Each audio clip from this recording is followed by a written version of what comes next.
제가 어머니 기도에 설교를 한다 하니까 여러 목사님들이 많이 이렇게 도움을 주시더라고요. "거기 원고 보면 안 된다. 원고 보지 말고 이렇게 아이 컨택을 주로 하면서 하라."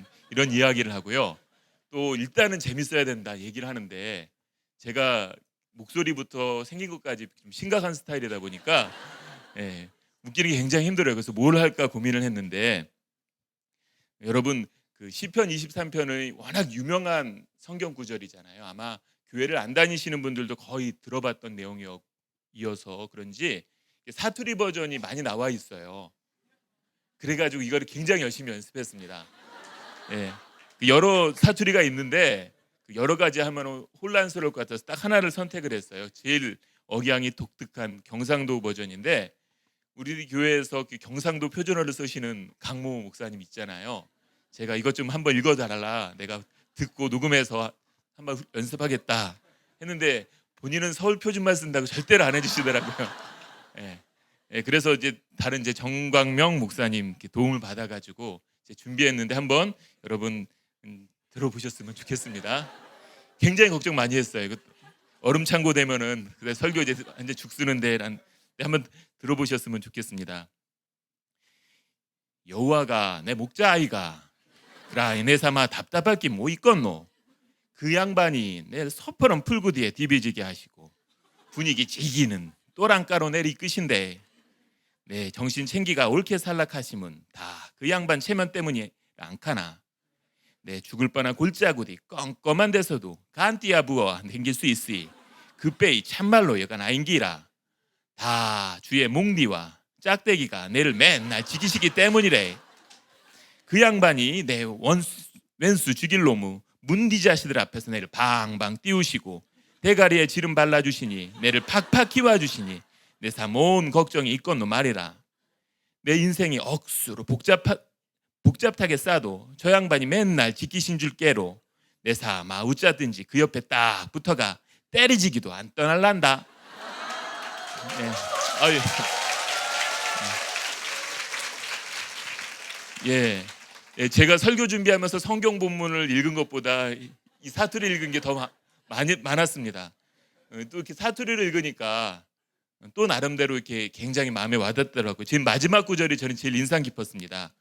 내 인생이 억수로 복잡하게 싸도 저 양반이 맨날 지킬 줄 낀게로 내 삶아 어쨌든지 그 옆에 딱 붙어가 때리지기도 안 떠날란다.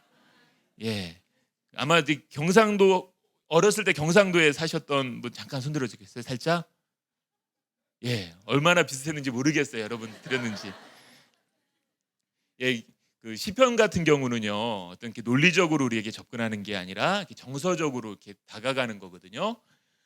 그래서 저도 이렇게 시편을 사용할 때는 어떤 논리적으로 분석하고 따지기보다는 정서적으로 많이 사용해요. 특별히 저도 시편 23편을 굉장히 즐겨 암송을 하는데 주로 어떤 때 암송을 하냐면은요.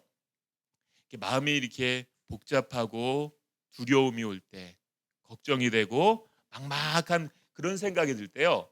이 시편 23편을 암송을 해요. 그리고 이것이 빨리 내 걱정이 들어오기 전에 빨리 이것을 암송하면 암송할수록 훨씬 쉽게 걱정이나 근심을 물리치게 되고요. 한 열대 번 이렇게 반복하다 보면은 음, 마음에 이렇게 평안함이 찾아오는 걸 볼 수 있어요. 아마 여러분께서도요. 이걸 가지고 이렇게 분석을 해보기보다는 이 말씀의 구절을 계속 반복을 하면서 그 정서적인 의미를 이렇게 다가오면 좋을 것 같은데 이번엔 제가 성경 본문을 읽어드리도록 할게요. 여러분 눈을 감아야지 소리에 더 민감하죠. 한번 그 눈을 감고 제가 읽어드리는 그 말씀의 의미를 잘 들어보셨으면 좋겠습니다. 여호와는 나의 목자시니 내게 부족함이 없으리로다. 그가 나를 푸른 풀밭에 누이시며 쉴 만한 물가로 인도하시는도다.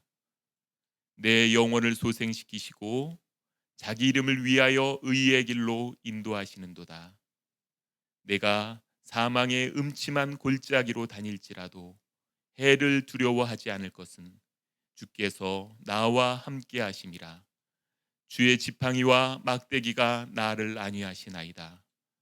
주께서 내 원수의 목전에서 내게 상을 차려 주시고 기름을 내 머리에 부으셨으니 내 잔이 넘치나이다. 내 평생의 선하심과 인자하심이 반드시 나를 따르리니 내가 여호와의 집에 영원히 살리로다. 아멘. 예, 여러분께서 이렇게 성경을 계속 반복하거나 아니면 여러분의 마음에 와닿는 시편 23편에 곡을 붙인 찬양을 들으시면서 걱정이 되고 근심이 생길 때 이것을 반복해서 의미를 생각하셨으면 좋겠습니다. 여러분께서는 하나님을 목자로 보시나요? 목자로 안 보세요? 목자로 보시죠? 근데 여러분에게 그 부족함이 없어요? 걱정, 근심. 예. 우리가 목자로 모신다 하면서도 실제로 잘 안 되는데 우리가 여호와를 목자로 모시기 위해서 알아야 될 세 가지를 우리가 본문 말씀을 통해서 생각해 보았으면 좋겠습니다. 우리가 여호와를 목자로 모시기 위해 알아야 할 세 가지 중에 첫 번째는 내가 양임을 인정해야 된다라는 것입니다. 1절에 보면은요. 여호와는 나의 목자시니 내게 부족함이 없으리로다라고 이야기하고 있습니다. 성경에서는요. 이 시편 23편뿐만 아니라 예수님까지 구약부터 신약까지 예수님을 하나님을 목자로 인정하는 구절이 너무 많습니다. 그래서 굳이 그 구절을 갖다 댈 필요가 없거든요. 문제는 하나님이 나의 목자가 아닌 게 아니라 내가 양처럼 행동하지 않기 때문이에요. 내가 양이라고 생각하지 않기 때문이에요. 여러분, 양이 굉장히 무력해 하잖아요. 이 양 실제로 보셨나요? 이 양이 무슨 색깔이에요? 예, 하얀색이라고 이야기하신 분은 실제로 안 본 거예요. 예, 양은 제가 실제 보니까 회색이에요. 그냥 크게 뒹굴리고 이래가지고 하얀색이라고 알아보기가 힘듭니다. 그리고 굉장히 시력이 약해서요. 그래서 이렇게 청각이 많이 발달됐다고 해요. 그러다 보니까 어떤 소리가 들으면 그거에 예민하게 반응하고 그리고 자기를 보호할 만한 그런 능력이 없는 존재예요. 그러다 보니까 소리로 목자의 소리를 듣고 나서 철저하게 따라다니는 존재예요. 자신이 스스로 지킬 수 없기 때문에 목자를 따라가는 거거든요. 우리가 하나님을 목자로 따르지 못하는 이유는 나는 철저하게 무력하고 하나님을 따라갈 때 안전하다라고 생각하지 않기 때문이에요. 나는 내가 생각하는 대로 내가 판단하는 대로 살아갈 수 있다라는 생각이 우리 안에 은연중에 있기 때문이에요. 여러분, 올여름 굉장히 더우셨죠? 예, 저도 한 달 정도 우리가 됐잖아요.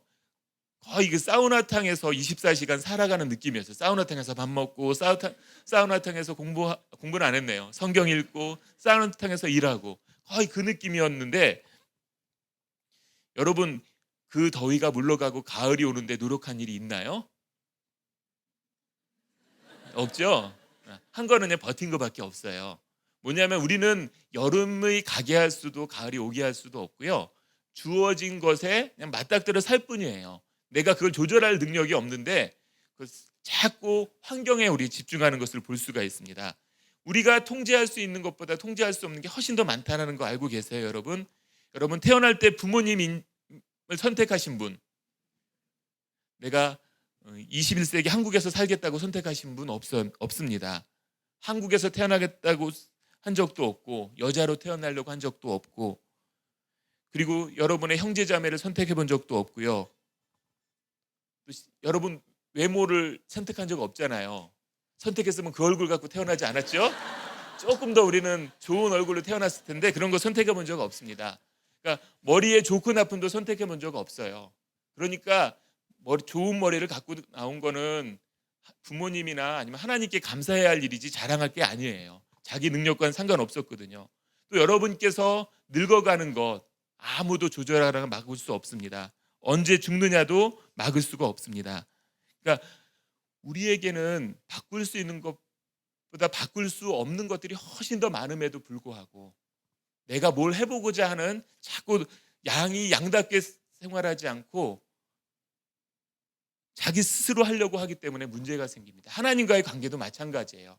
하나님의 되심을 인정하고 그 섭리를 인정하고 따라가야 되는데 자꾸 내 생각, 판단, 계획 이것을 너무 많이 집착하고요.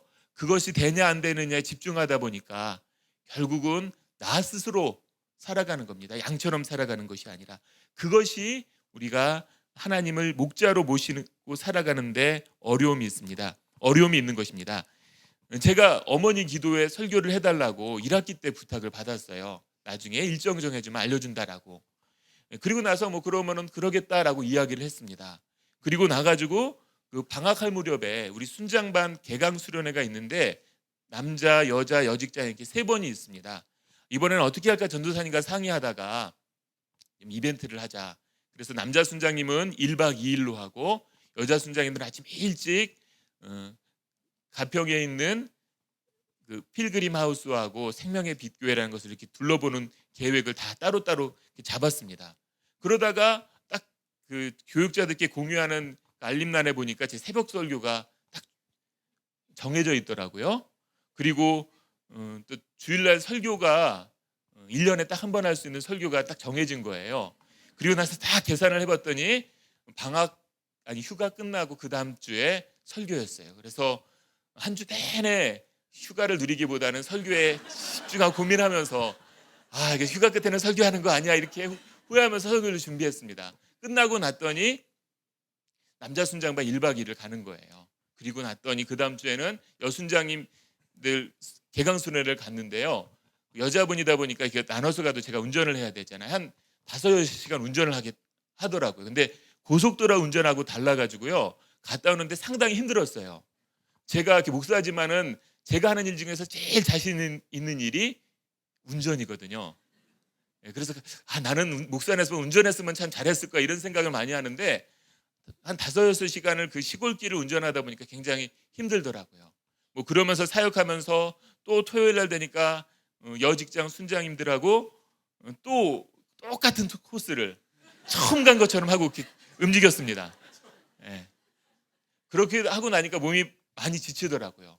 그리고 나가지고 그 다음 주 되니까 새벽 설교가 있고 그러다가 또 그 토요일 날 목금토 새벽 설교 했는데 토요일 날 10시에 중보기도 세미나 강의를 그것도 방학 전에 이야기한 거거든요. 근데 그 딱 타이밍이 그때 가지고 그걸 했어요.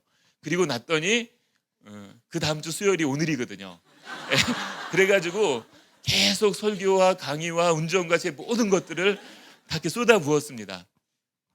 하나 빼먹었네요.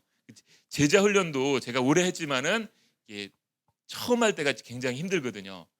제자 훈련생들도 굉장히 긴장하고 오는데요. 인도자도 긴장이 많이 돼요. 왜냐하면은 영적으로 이제 바닥을 치는 데가 여름방학이기 때문에 분위기를 잘 만들어야지 또 2학기 훈련을 잘 할 수 있거든요. 그러니까 이것이 계속 긴장을 풀 수 없을 만큼 계속되다 보니까 제 드는 생각이 그래 내가 스케줄 짠다고 하면서도 내가 통제할 수 없는 외적 요인 때문에 그냥 오더라고요. 그거 하면서 많이 바뀐 저의 모습을 발견했어요. 예전 같았으면 막 툭툭거리고 아이고 내가 그것도 제대로 못했다 자책을 많이 했을 텐데 그냥 하는 것도 감사하고 또 이것도 하다 보면 지나가겠거니 하고 지나가는 모습을 보면서 제가 시편 23편 여호와는 나의 목자시다라는 그리고 나는 양처럼 살아야 된다라는 이 이야기를 할 자격이 있겠구나 속으로 이제 그 생각을 하면서 했었습니다. 마찬가지로 여러분이 뭘 통제한다라고 하지만 통제할 수 없는 게 더 많아요. 여러분 아이들 유치원 보낼 때 고민 많이 했죠? 이 사람한테 물어보고 저거 찾아보고 그래서 선택을 했는데 거기에서 만나는 선생님, 친구들 조정 못 해줘요. 엄마가 많은 거 해주는 것 같지만은요 엄마가 해줄 수 있는 것 외에 할 수 없는 영역이 점점 더 많아지고요. 이제 연세 많으신 어른들은 알겠지만은 크고 나면은 해줄 수 있는 게 거의 없다라는 생각을 마지막 부분에는 합니다. 그럼에도 불구하고 내 인생도 그렇고 자신의 자녀도 내가 통제할 수 있다, 내가 어떻게 하고 싶다라는 내 생각 계획이 많기 때문에 어려움을 겪는 겁니다. 우리가 하는 것은요 어떤 환경을 선택할 수 있는 환경이나 어떤 결과를 우리가 선택하는 데 있는 것이 아니라 어떤 환경 속에도 어떤 마음과 어떤 태도와 어떤 자세로 살아갈 것인가 이것만을 우리가 결정할 수가 있습니다. 우리가 살아갈 때요, 내가 조절할 수 있는 어떤 많은 일들이 생겨요. 하나님을 모르는 사람이 이거 뭐라고 표현하는 줄 아세요? 예, 여러분 신앙생활 오래 했으니까 기억이 잘 안 나시죠? 믿기 전에 생각, 보통은 우연이다, 운명이다라고 이렇게 표현을 합니다. 그러면 어떤 일이 나한테 이루어졌는데 내가 이해할 수도 없고 설명할 수도 없고 내가 조절한 것이 아니에요. 사람들은 우연히 그랬어, 운명이 그랬어 이렇게 이야기하는데, 하나님을 믿는 사람들은 뭐라고 이야기하나요? 예? 예, 하나님의 섭리다라고 이야기해요. 하나님의 섭리, 좀 쉽게 얘기하면 하나님의 인도하심이다. 둘 다 믿음이에요. 어떤 일이 내 안에 벌어지는데 내가 이해하거나 설명하거나 조절할 수 없어요. 그럼 하나님을 모르는 사람들은 우연이다, 운명이다라고 믿는 거고요. 하나님을 아는 사람들은 이것은 주권과 능력을 가지신 하나님께서 인도해 주시는 거다, 섭리하시는 거다라고 이야기하는 것입니다. 둘 다 믿음이죠. 어느 거는 과학적인 결과고 어느 거는 막연한 믿음이가 아닙니다. 둘 다 어떤 거를 선택하느냐는 믿음의 문제입니다. 그렇기 때문에요, 우리가 어떤 환경을 탓하는 게 아니라 그때 주어진 것을 순리대로 살아가는 것이 진정한 믿음이 아닌가라는 생각이 듭니다. 제가요, 처음 와가지고 긴장을 많이 했었나 봐요. 왜냐하면 PPT를 준비해 왔는데 이걸 안 띄워놨네요. 예, 이거 보시면은요, 첫 번째 내가 양임을 인정해야 된다 이거였었고요. 왜 제가 이거를 그냥 안 할까 하다가 한 이유가 뭐냐면은요, 하나님의 섭리에 따라 살아가는 사람의 삶의 태도를 잘 노래하는 시편이 있어요. 정서적으로 보면 시편 23편하고 시편 131편이 굉장히 이렇게 비슷한데, 이거를 읽어드릴까 하다가 제가 노래를 준비해 왔거든요. 한번 이 노래 끝날 때까지 한번 잘 이렇게 들어보셨으면 좋겠습니다.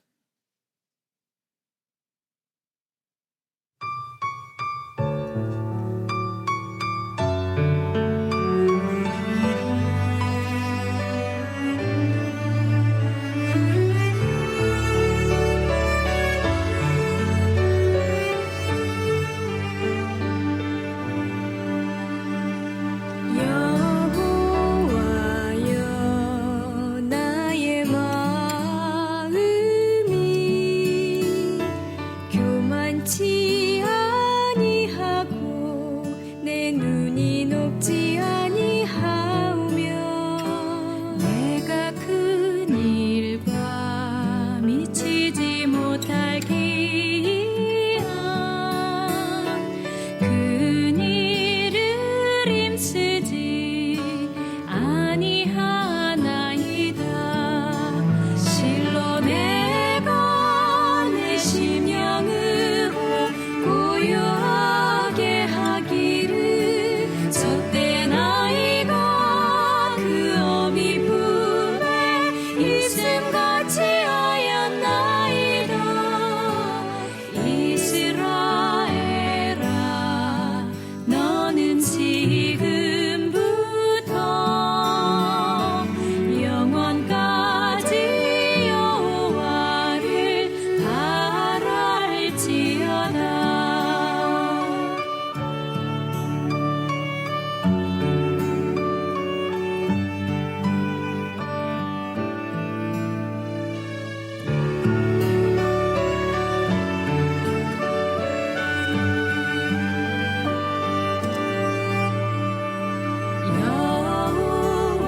여호와여 나의 마음이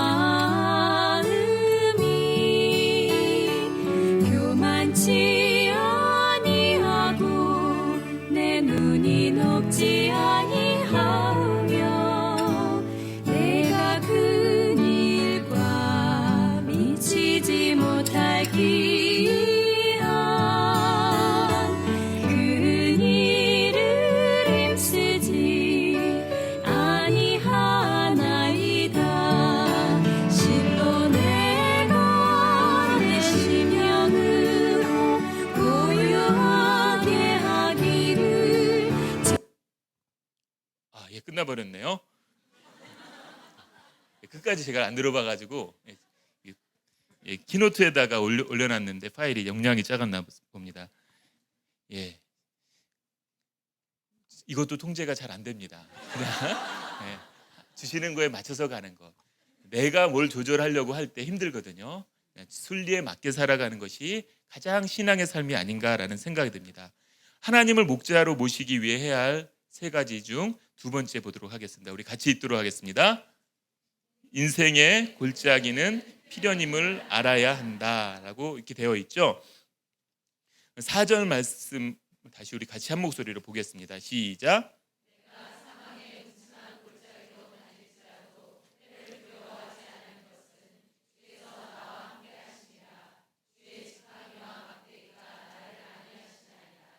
예, 아멘. 예, 여호와를 목자로 모시는 양임에도 불구하고 사망의 음침한 골짜기로 다닌다라고 고백을 하고 있습니다. 이거는 우리가 이렇게 목장, 초원하면은 여러분 목장하면 어떤 곳이 생각이 나세요? 굉장히 경치 좋은 대관령 목장 아니면 이렇게 뉴질랜드 같은 푸르른 초원이 펼쳐져 있는 곳을 생각을 많이 하는데요. 이 시편 23편을 썼던 다윗이 목축을 하던 팔레스타인 지역은요, 그렇게 초원이 펼쳐진 곳이 아니에요. 지형 자체가 굉장히 열악하고요, 풀이 잘 자라는 곳은 극히 제한적이었습니다. 그래서 그 풀밭까지 가기 위해서는요, 수많은 길을 찾아서 가야 됐고요. 또 이렇게 굉장히 경사가 급한 이런 지역이 많았습니다. 그래서 어떤 사람은 그 지역을 보고 작은 그랜드 캐년이다라고 할 만큼 굉장히 급격한 경사를 이뤘는데요. 또 석회암질이다 보니까 비가 오면은 땅에 이렇게 스며들어서 이렇게 머금고 있지 않고 가장 밑으로 흘러내려가요. 그러니까 초원에 갔다 물가로 갔다 하려면은 한 곳에 머물러서 물도 있고 초원도 있고 이것이 아니라 날마다 이곳을 찾아가야 됩니다. 수많은 길이 있다 보면은 목자가 양들을 골탕 먹이려고 사망의 음침한 골짜기를 가는 것이 아니라 반드시 골짜기를 통과해야 푸른 초장이 나오고 쉴만한 물가가 나오게 되어 있는 것입니다. 그렇기 때문에 양들이 어쩔 수 없이 목자를 따라가다 보면은 사망의 음침한 골짜기를 다니게 되는데, 그럴지라도 해를 받지 않는 것이지 음침한 골짜기를 다니지 않는 것은 아니라는 것입니다. 이것은 신앙에도 동일하게 해당되고 있습니다. 뭐냐면 우리가 신앙생활 한다고 해가지고 아무런 문제와 어려움 없이 지나지 않습니다. 왜냐하면 이 땅 자체가요 부조리하고 불완전합니다. 죄로 관영한 사회이기 때문에요, 하나님께서 우리를 골탕 먹이시려고 사망의 음침한 골짜기를 이끄시는 것이 아니라 반드시 우리로 하여금 평안과 기쁨의 시간으로 인도하시기 위해서는 그 시간을 통과해야만 한다라는 것입니다. 제가 많은 성도님들 만나다 보면은요, 문제 없으신 개인이나 가정이 없습니다. 간혹가다 있어요. 그런데 그런 분은 문제 없는 인생이 아니라요, 문제 없는 시기, 몇 년, 몇 개월, 잠깐의 기간인지 또 다른 이런저런 어려움으로 가는 것이 우리의 인생임을 생각하게 됩니다. 그런데요, 여러분, 왜 그것이 있는지 원인은 정확히 모릅니다. 욥기서 여러분 아시나요? 욥이 죽을 때까지 내가 왜 이렇게 고난받았다 이유를 몰라요. 욥이 뛰어난 거는 이유를 모름에도 하나님은 신뢰하고 주권을 인정했던 것이거든요. 여러분, 시편 23편 다 외우세요? 예, 잘 못 외우셔도 상관없어요. 이렇게 여러분께서 이렇게 망각하는 거는 하나님의 선물입니다. 왜냐하면은 이 고통 많은 세상에서 망각이 없으면은 우리는 살아갈 수가 없어요. 그 고통의 기억 때문에 아무리 즐거움이 많아도 살아갈 수가 없습니다. 망각도 선물인데, 은혜의 방편인데, 중요한 건 너무 좋은 것도 쉽게 잊는다. 그리고 세 번째, 우리가 이 주제를 갖는데 어려움을 갖게 만듭니다. 우리가 하나님을 목자로 모시기 위해 해야 할 세 번째를 같이 한번 읽어보도록 하겠습니다. 시작. 과거를 통해 미래를 확신해야 한다. 막연한 확신이 아니라요, 과거를 통해서 미래를 확신하는데, 우리 6절 말씀을 한 목소리로 보겠습니다.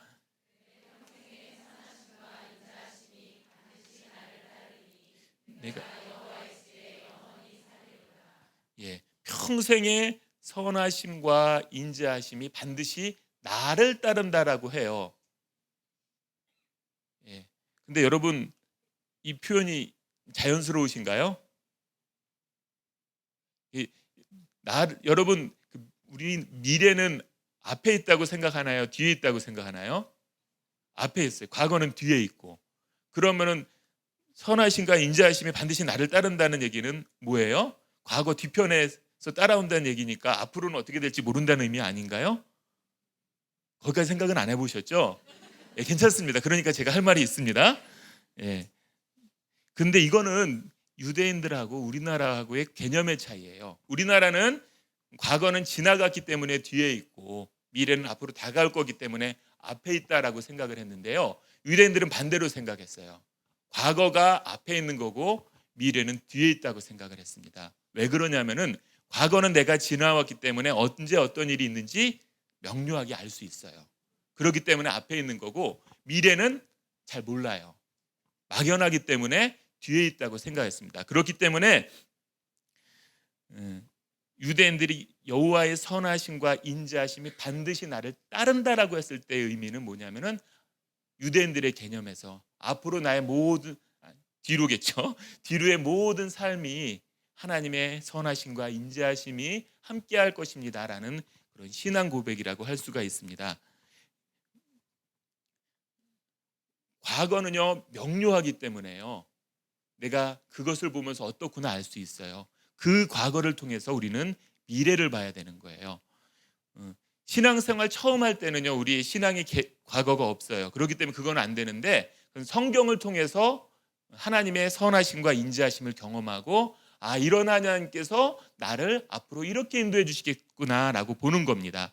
그래서 여러분, 구약 성경에 보면은요, 출애굽 사업이 몇 번 해요? 출애굽을? 죄송합니다. 너무 당연한 질문을 굉장히 심각하게 해가지고 한 번 하죠. 그런데요, 출애굽을 회상하는 횟수가 한 40여 번이 넘게 나와요. 이스라엘의 역사 가운데 출애굽 때. 왜냐하면요, 이들이 현재의 문제를 생각할 때는 과거 속에 일하신 하나님, 우리를 이렇게 구원하신 하나님께서 너희를 구원할 거다라고 항상 과거를 통해 미래의 소망을 주시는 것을 볼 수가 있습니다.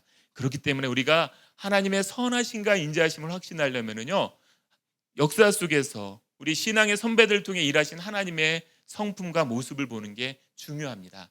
그리고 자신의 삶 가운데 일하신 하나님, 여러분 신앙생활 하신 분들은 그 경험이 있잖아요. 그것을 내가 회상하면서 이러신 하나님께서 지금은 잘 모르지만은 앞으로 나의 삶도 인도해 주실 거야 라는 그런 소망을 갖고 살아갈 수 있게 되는 것입니다. 여러분, 올여름에 굉장히 더웠는데요, 제가 주일 설교하면서 그렇게 인사를 했어요. 더위도 며칠 안 남았습니다. 더위를 이길 수 있는 가장 강력한 것은 시간입니다. 이렇게 이야기를 했어요. 그리고 나가지고 그 다음 주에 시원해졌을까요? 안 시원해졌을까요? 안 시원해졌어요. 그리고 나서 제가 주일날 예전에 그 집사님을 한번 뵀는데 웃으면서 하시는 거예요. 목사님, 시간 가면은 더위가 끝난다고 하더니 왜 아직도 더워요? 이렇게 얘기를 하시더라고요. 그래서 제가 당황스럽게 그냥 한 주만 더 기다려 보시죠, 이렇게 이야기를 했어요. 그랬더니 너무 감사하게도 그 주 목요일 날 비가 왔고요, 금요일 날 아침에 왔는데 밖에다 에어컨 틀어놨네라는 느낌을 가지면서 출근했었습니다. 그렇게 더울 때요, 여러분, 조금 지나면은 가을이 올 거야 라고 이렇게 이야기를 하는데요, 사람들의 마음은 과거에 아무리 이런 경험이 있어, 예전에도 그걸 몇십 번 경험했잖아요. 그러나 그 경험보다는 현재의 더위가 훨씬 더 크게 느껴지는 게 우리의 그 상태더라고요. 과거가 아무리 어땠고 미래 아무리 어떻게 될 거다라는 그게 보여도요, 현재가 너무 크게 느껴지는 거예요. 그때마다 우리가 해야 될 것은 무엇이냐면은 그 상황에서 한 걸음 물러나와서 말씀을 통하여, 또는 우리의 삶 가운데 일하신 하나님을 묵상하는 것입니다. 그리고 이런 시편 23편과 같은 구절을 가지고서 하나님이 이러신 분이야라고 우리가 정서적으로 여유를 갖고 말씀을 이렇게 선택하는 것입니다. 여러분, 제가 사진 하나를 보여드리도록, 하나가 아니네요. 7개, 7장을 보여드릴 때 한번 보신 분들도 있을 텐데 한번 보십시오. 뭔지 여러분 아시겠어요? 이 홍송이라고 하는 나무로 되어 있는 건축물이에요. 뭐 같아 보이시나요?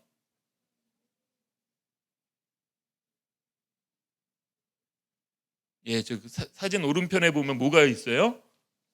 예, 십자가 있죠?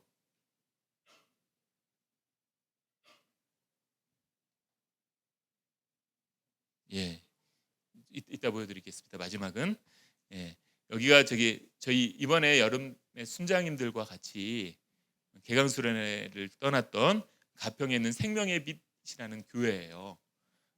굉장히 교회 예쁘게 지었죠. 예, 그래서 많은 사람들이 여기를 이렇게 구경하러 찾아가요. 안 갔다 오신 분들은 그 가족이나 아니면 마음 맞는 분들과 이렇게 한 번씩 다녀와도 굉장히 좋을 것 같아요. 근데 여기 이제 찾아가게 되면은요,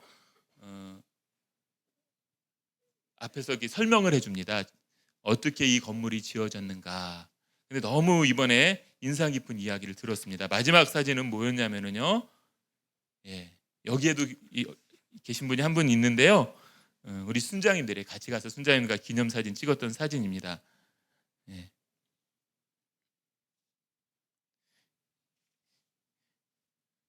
이 건물이 어떻게 지어졌냐면은 JK 건설의 이장균 사장님이란 분이 홍송이라고 하는 건축물로는 굉장히 비싼 고급 자재래요. 이것이 500구로 기증을 해가지고 시작이 된 겁니다. 근데 왜 이 이야기를 하냐면요, 이분이 초등학교 5학년 때 가출을 하셨어요. 그래가지고 정말 부모님 많이 썼고, 거기서 소개해 주시는 그 얘기 하더라고요. 이 러시아 그쪽에서 이 홍송을 이렇게 벌목해가지고 한국으로 운반하고 이런 역할을 하는데, 이게 이렇게 굉장히 무서운 분들이 많은 곳이래요. 마피아, 러시아 마피아 쪽 이런 사람이랑 관계를 맺어야 되고 이런 분들인데, 이분은 그러니까 돈을 벌기 위해서 일을 했던 거예요.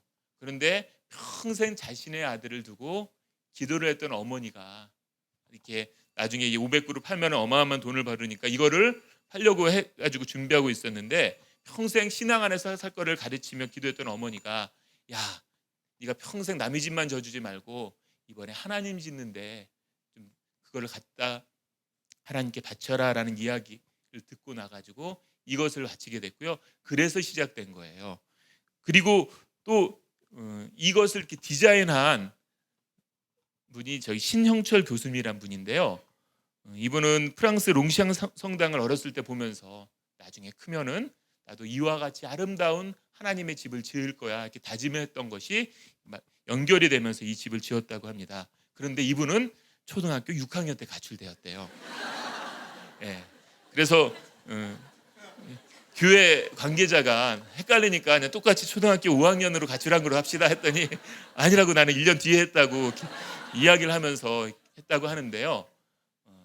입장을 바꿔놓고 생각해 보세요. 여러분의 자녀가 초등학교 5학년 또는 6학년 때 그렇게 밖으로 헤매고 돌아다닌다면은 정말 절망일 것 같은데요.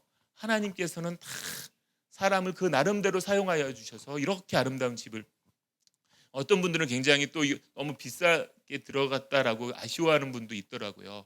그런데 하나 정도는 이렇게 아름다운 교회 건축물을 짓고 그냥 가보면은 기도가 돼요. 그냥 묵상이 되고 너무 아름답게 지어진 것을 볼 수가 있는데요. 저는 이분들의 어머님이 너무나 그 이야기를 들으면서 떠오르더라고요. 얼마나 가슴을 알면서 평생을 기도했을까. 그러나 그 돌아가고 애씀이 결국 귀한 하나의 교회로 열매 맺어 가더라고요. 마찬가지로요, 여기에 계신 분들의 자녀들이 말 잘 듣고 착한 아이들은 아닐 거라고 생각합니다. 그런 착한 자녀가 별로 없죠. 다 나름대로 힘들고 어려운 시간들이 지나가게 되는데요, 결국 우리는 알 수 없지만 그걸 통해 일하시는 하나님을 신뢰하고 기도하면은요, 그걸 통해 하나님께서 일을 하시고 결국 자신의 뜻을 이렇게 완성시키시더라고요. 그런데 다만 내가 가고 싶은 대로, 내가 원하는 대로 갈 수가 없는 거예요. 그거는 우리가 알 수 없는 하나님의 섭리로 인도해 가시는 거고요. 나는 그 하나님의 성품과 신실하심을 신뢰하고 그분을 따라가는 것입니다. 예, 그렇게 안 가도 상관은 없는데요. 안 가면 여러분만 손해입니다. 왜냐하면 여러분은, 그리고 저는 우리의 뜻대로 인생을 살아갈 수 있는 존재가 아니거든요.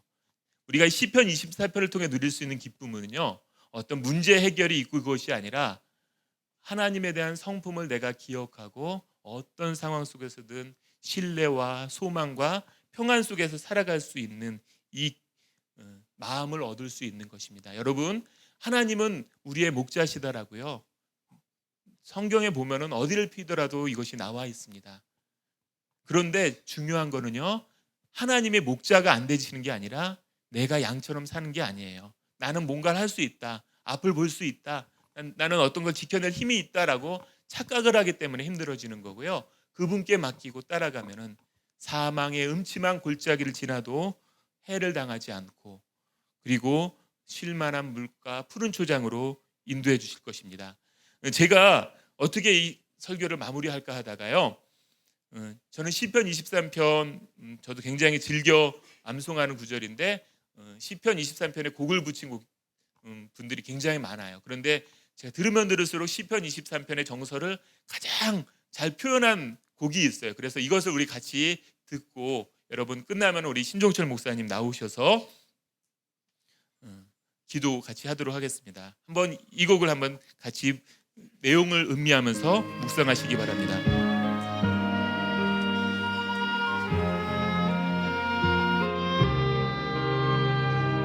눈을 감고 한번 들어보시면 좋을 것 같습니다.